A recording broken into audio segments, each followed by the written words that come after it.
महाभारत का भयंकर युद्ध चल रहा था। लड़ते लड़के अर्जुन रण क्षेत्र से दूर चले गए थे। अर्जुन की अनुपस्थिति में पांडवों को पराजित करने के लिए द्रोणाचार्य ने चक्रव्यूह की रचना की। अर्जुन पुत्र अभिमन्यु चक्रव्यूह भेदने के लिए उसमें घुस गया। उसने कुशलतापूर्वक चक्रव्यूह के 6 चरण भेद लिए, लेकिन 7वें चरण में उसे दुर्योधन, जयद्रथ आदि 7 महारथियों ने घेर लिया और उस पर टूट पड़े। जयद्रथ ने पीछे से निहत्थे अभिमन्यु पर जोरदार प्रहार किया। वह वार इतना तीव्र था कि अभिमन्यु उसे सहन नहीं कर सका और वीरगति को प्राप्त हो गया। अभिमन्यु की मृत्यु का समाचार सुनकर अर्जुन क्रोध से पागल हो उठा। उसने प्रतिज्ञा की कि यदि अगले दिन सूर्यास्त से पहले उसने जयद्रथ का वध नहीं किया तो वह आत्मदाह कर लेगा। जयद्रथ भयभीत होकर दुर्योधन के पास पहुंचा और अर्जुन की प्रतिज्ञा के बारे में बताया।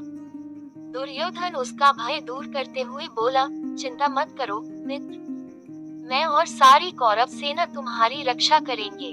अर्जुन कल तुम तक नहीं पहुंच पाएगा, उसे आत्मदाह करना पड़ेगा। अगले दिन युद्ध शुरू हुआ। अर्जुन की आंखें जयद्रथ को ढूंढ रही थी, किंतु वह कहीं नहीं मिला। दिन बीतने लगा। धीरे धीरे अर्जुन की निराशा बढ़ती गई। ये देख श्री कृष्ण बोले, पार्थ, समय बीत रहा है और कौरव सेना ने जयद्रथ को रक्षा कवच में घेर रखा है। अतः तुम शीघ्रता से कौरव सेना का संहार करते हुए अपने लक्ष्य की ओर बढ़ो। ये सुनकर अर्जुन का उत्साह बढ़ा और वह जोश से लड़ने लगे। लेकिन जयद्रथ तक पहुंचना मुश्किल था। संध्या होने वाली थी। तब श्री कृष्ण ने अपनी माया फैला दी। इसके फलस्वरूप सूर्य बादलों में छिप गया और संध्या का भ्रम उत्पन्न हो गया। संध्या हो गई है और अब अर्जुन को प्रतिज्ञावश आत्मदाह करना होगा। ये सोचकर जयद्रथ और दुर्योधन खुशी से उछल पड़े।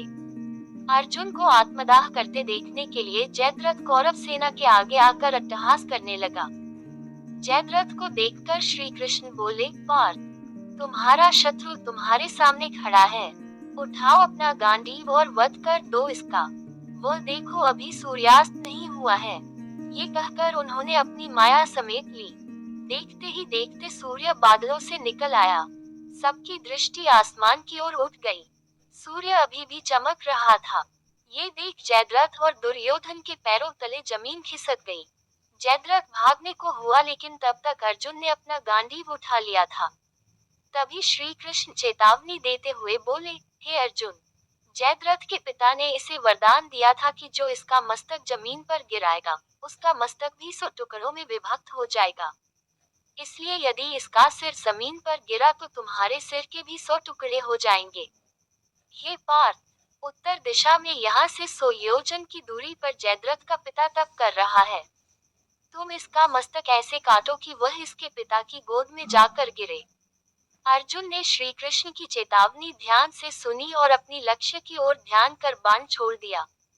उस बाण ने जयद्रथ का सिर धड़ से अलग कर दिया और उसे लेकर सीधा जयद्रथ के पिता की गोद में जाकर गिरा। जयद्रथ का पिता चौंक कर उठा तो उसकी गोद में से सिर जमीन पर गिर गया। सिर के जमीन पर गिरते ही उनके सिर के भी 100 टुकड़े हो गए। इस प्रकार अर्जुन की प्रतिज्ञा पूरी हुई।